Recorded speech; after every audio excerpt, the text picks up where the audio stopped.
Chapter number 6 विद्युत परिपथ में किरचॉफ के दोनों नियम अपन पढ़ चुके हैं। इसके बाद जो अगला टॉपिक आता है वो है व्हीटस्टोन सेतु। व्हीटस्टोन सेतु में क्या होगा, व्हीटस्टोन नामक एक साइंटिस्ट हैं, इन्होंने 4 प्रतिरोधों को समानांतर चतुर्भुज की 4 भुजाओं के रूप में संयोजित करके एक सेतु का निर्माण किया था। उस सेतु को व्हीटस्टोन सेतु के नाम से जाना जाता है।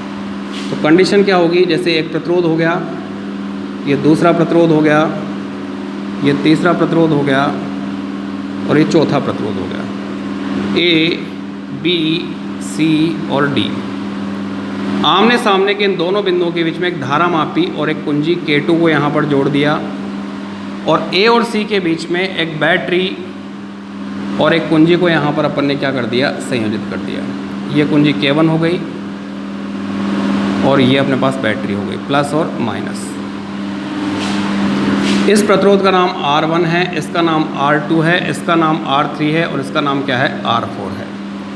तो यहाँ पर 4 प्रतिरोध लिए गए हैं, R1, R2, R3 और R4। इन चारों प्रतिरोधों को समानांतर चतुर्भुज की 4 भुजाओं के साथ में संयोजित किया गया है। आमने सामने के 2 बिंदुओं के बीच में बैटरी और कुंजी K1 को जोड़ा गया है और अन्य 2 आमने सामने के बिंदुओं के बीच में एक धारा मापी G और एक कुंजी K2 को क्या कर दिया, संयोजित कर दिया। इस प्रकार से एक व्हीटस्टोन सेतु वाला परिपथ क्या होगा, निर्मित होगा। अब यहाँ पर सेतु की यदि कंडीशन देखें तो यहाँ पर जब कुंजी K1 को क्या किया अपन ने, ऑन किया, कुंजी K2 क्या है, ऑफ है, तो इन चारों प्रतिरोधों में धारा का क्या होगा, प्रवाह होगा। ठीक है। अब इसके बाद यदि यहाँ पर K2 ऑफ है तो धारा मापी में क्या आएगा, शून्य विक्षेप आएगा।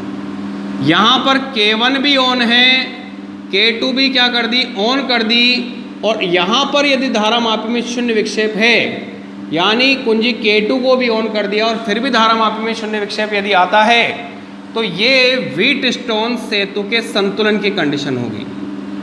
व्हीटस्टोन सेतु क्या होगा, यहाँ पर संतुलित अवस्था में होगा। किस अवस्था में होगा, ये संतुलित अवस्था में होगा। ठीक है।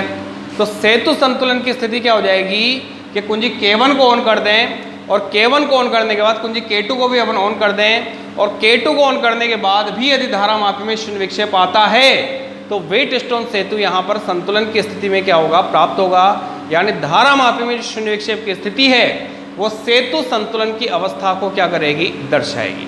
ठीक है। एक कंडीशन और है सेतु संतुलन की कि यहाँ पर B व D बिंदुओं पर विभव कैसा होगा, समान होगा। ये वाला बिंदु B है और ये वाला बिंदु क्या है, D है। इन दोनों बिंदुओं पर विभव का मान कैसा होगा, समान होगा, तो भी सेतु संतुलन की स्थिति को क्या करेगा, व्यक्त करेगा। या ये कहें कि B व D के मध्य विभवांतर डेल्टा V बराबर क्या हो, 0 हो, तो ये भी सेतु संतुलन की स्थिति को क्या करेगा, दर्शाएगा। यानी व्हीटस्टोन सेतु के संतुलन की एक कंडीशन ये हो गई, दूसरी कंडीशन ये हो गई और तीसरी कंडीशन ये हो गई। तो सेतु संतुलन की 3 स्थितियां सामान्य स्थितियां हैं। कुंजी K1 को ऑन किया, कुंजी K2 को भी ऑन कर दिया और K2 को ऑन करने के बाद भी यदि धारा मापी में शून्य विक्षेप है तो व्हीटस्टोन सेतु क्या होगा, यहाँ पर संतुलन की स्थिति में होगा। इस कंडीशन में B और D बिंदुओं पर विभव का मान क्या होगा, समान होगा, और इस कंडीशन में B और D के मध्य विभवांतर का मान भी क्या होगा, 0 होगा। तो ये यहाँ पर व्हीटस्टोन सेतु के संतुलन की स्थिति को क्या करता है, व्यक्त करता है, या व्हीटस्टोन सेतु यहाँ पर संतुलन की अवस्था में होगा, इस चीज को क्या करता है, ये दर्शाता है। ठीक है। इसके बाद एक कंडीशन और है, यानी जो व्हीटस्टोन सेतु में जो प्रयुक्त प्रतिरोध हैं, इन प्रतिरोधों के ये जो 4 प्रतिरोध काम में लिए हैं, इन प्रतिरोधों के रूप में सेतु संतुलन की क्या कंडीशन होगी, उस कंडीशन को अपन ज्ञात करेंगे। तो यहाँ से अपन ने देखा कि इसमें प्रवाहित धारा कौन सी है, I है। यहाँ जाने वाली धारा कौन सी होगी, I1 होगी। इधर जाने वाली धारा कौन सी हो गई, I2 हो गई। ठीक है। अब यहाँ पर इस कुंजी को यदि ऑन कर दिया, कुंजी को क्या कर दिया, ऑन कर दिया, तो इसमें नीचे की तरफ जाने वाली धारा कौन सी हो गई, IG हो गई। इसमें जाने वाली धारा I1 माइनस क्या हो जाएगी, IG हो जाएगी। इसमें जाने वाली धारा I2 प्लस क्या हो जाएगी, IG हो जाएगी, और यहाँ धारा वापस क्या हो जाएगी, I हो जाएगी। यानी बैटरी के द्वारा कुंजी K1 को ऑन करते ही I मान की धारा यहाँ से प्रवाहित होगी। ए बिंदु पर जाकर इस धारा का दो भागों में विभाजन हो जाएगा। R1 में जाने वाली धारा I1 और R3 में जाने वाली धारा कौन सी होगी? I2 होगी। कुंजी K2 को भी ऑन कर दिया। ये माने कि B बिंदु से धारा नीचे की तरफ जाएगी, यानी I1 के दो टुकड़े हो जाएंगे, IG और I1 माइनस क्या हो जाएगा? IG हो जाएगा। IG नीचे की तरफ जाएगी, इधर से I2 आएगी तो यहाँ I2 प्लस IG हो जाएगी। इधर जाने वाली I1 माइनस IG होगी और यहाँ जाकर वापस I1 प्लस I2 के रूप में क्या हो जाएगी? कन्वर्ट हो जाएगी। अब यहाँ पर यदि किरचॉफ के लूप नियम की बात करें तो लूप लेते हैं अपन ABDA, ठीक है। तो यहाँ पर लूप लिया है अपन ने ABDA, एक लूप ये लिया है। इस लूप में R1 में प्रवाहित धारा क्या है? I1 है। तो यहाँ पर R1 के सिरों पर विभवांतर, धारा मापी का यदि प्रतिरोध G है तो यहाँ पर क्या हो जाएगा? GIG हो जाएगा। अब इसमें विपरीत क्रम में चलेंगे तो माइनस I2 और क्या हो जाएगा? R3, और कोई बैटरी नहीं है तो बैटरी के नहीं होने की जो कंडीशन है तो उस कंडीशन में यहाँ पर क्या हो जाएगा? अपने पास इसका मान 0 हो जाएगा, ठीक है। सेकंड लूप की यदि बात करें तो सेकंड लूप में क्या होगा? अपने पास BCDB ये लूप बनेगा। तो BCDB इस लूप की यदि अपन बात करते हैं तो यहाँ पर जो BCDB लूप होगा, इस लूप में B से C की तरफ चलेंगे तो प्रतिरोध कौन सा होगा? R2 होगा। प्रवाहित धारा कौन सी होगी? I1 माइनस IG होगी। तो यहाँ से I1 माइनस IG और ये क्या हो गया? अपने पास R2 हो गया। इसमें विपरीत क्रम में चलेंगे तो माइनस क्या हो जाएगा? I2 प्लस IG इंटू क्या हो जाएगा? R4 हो जाएगा। फिर इसमें विपरीत क्रम में चलेंगे तो माइनस G और क्या आ जाएगा? IG बराबर क्या हो जाएगा? 0 हो जाएगा। G यहाँ पर धारा मापी का प्रतिरोध है। G जो है ये क्या कहलाएगा? धारा मापी का क्या होगा? ये प्रतिरोध होगा, ठीक है। तो यहाँ पर ये दो लूप लिए अपन ने, किरचॉफ लूप नियम से समीकरण बनाए दो, ABDA, इस बंद लूप से पहला समीकरण ये आएगा। दूसरा BCDB, इस दूसरे बंद लूप से दूसरा समीकरण ये आ जाएगा, ठीक है। अब यहाँ यदि सेतु संतुलन की स्थिति में होगा तो सेतु के संतुलन की स्थिति में होने पर धारा मापी में प्रवाहित धारा का मान क्या हो जाएगा? 0 हो जाएगा, यानी IG की वैल्यू क्या हो जाएगी? 0 हो जाएगी, ठीक है।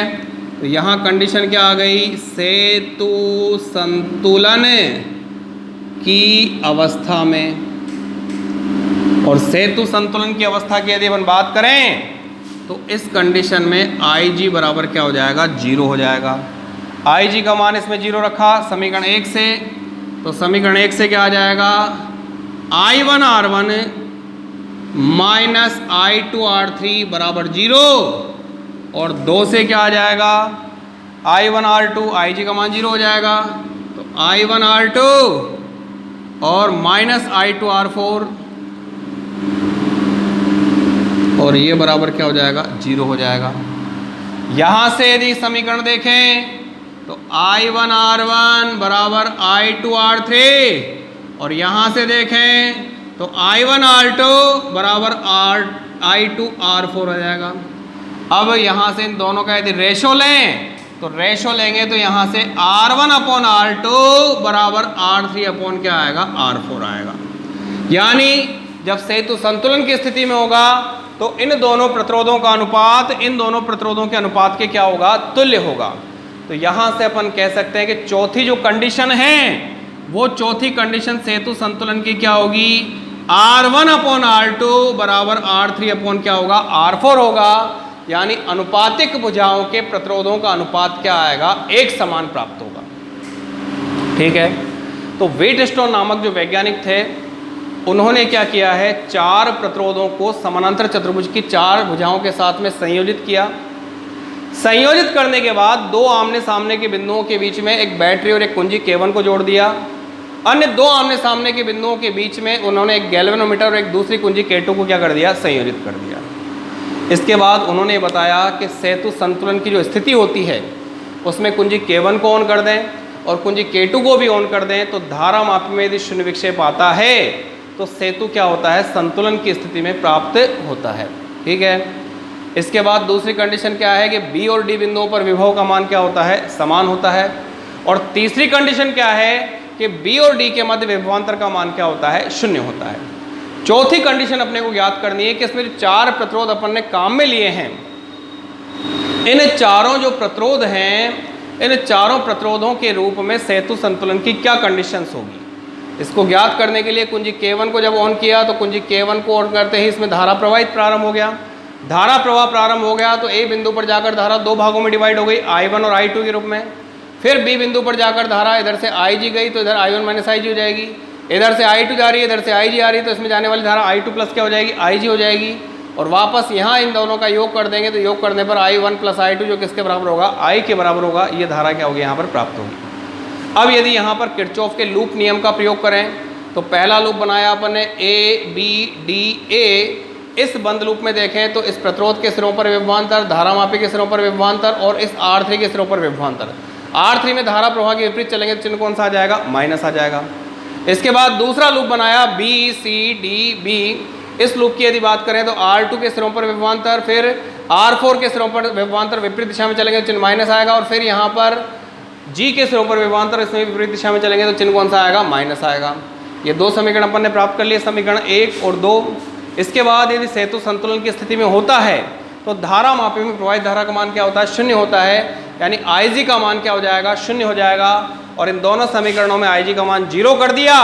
IG का मान 0 करने के बाद समीकरण 1 हो जाएगा I1 माइनस R1 बराबर I2 minus R3 minus I2 R3 बराबर क्या हो जाएगा, 0 हो जाएगा। यानी यहाँ से I1 R1 बराबर क्या हो जाएगा, I2 R3 हो जाएगा। समीकरण 2 में I1 R2 minus I2 R4 equal to क्या होगा, 0 होगा। तो I1 R2 बराबर I2 R4 हो जाएगा। दोनों का अनुपात लें तो अनुपात लेने पर यहाँ से एक कंडीशन आएगी कि R1 अपॉन R2 बराबर R3 अपॉन क्या होगा, R4 प्राप्त होगा। यानी सेतु संतुलन की स्थिति में प्रतिरोधों का जो काम लिया गया है, प्रतिरोधों को जो प्रयुक्त किया गया है, तो अनुपातिक भुजाओं के प्रतिरोधों का अनुपात यदि समान है तो व्हीटस्टोन सेतु क्या होगा, संतुलन की अवस्था में क्या होगा, प्राप्त होगा। तो व्हीटस्टोन सेतु यहाँ पर संतुलन की स्थिति में क्या हो जाएगा, प्राप्त हो जाएगा। कंडीशंस क्या होगी कि यहाँ पर अनुपातिक भुजाओं के प्रतिरोधों का अनुपात कैसा आएगा, एक समान प्राप्त होगा। जो अपने पास अनुपातिक भुजाएं हैं उन अनुपातिक भुजाओं के प्रतिरोधों का जो अनुपात है वो अनुपात यहाँ पर एक समान क्या होगा, प्राप्त होता है।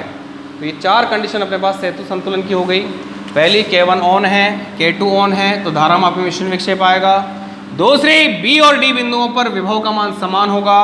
तीसरी B और D के मध्य विभवांतर का मान क्या होगा, 0 होगा। और चौथी क्या होगी कि अनुपातिक भुजाओं के प्रतिरोधों का जो अनुपात है वो अनुपात यहाँ पर क्या आएगा, एक समान प्राप्त होगा। यानी अनुपातिक भुजाएं जो ली गई हैं, इन अनुपातिक भुजाओं के प्रतिरोधों का अनुपात कैसा आएगा, एक समान प्राप्त होगा।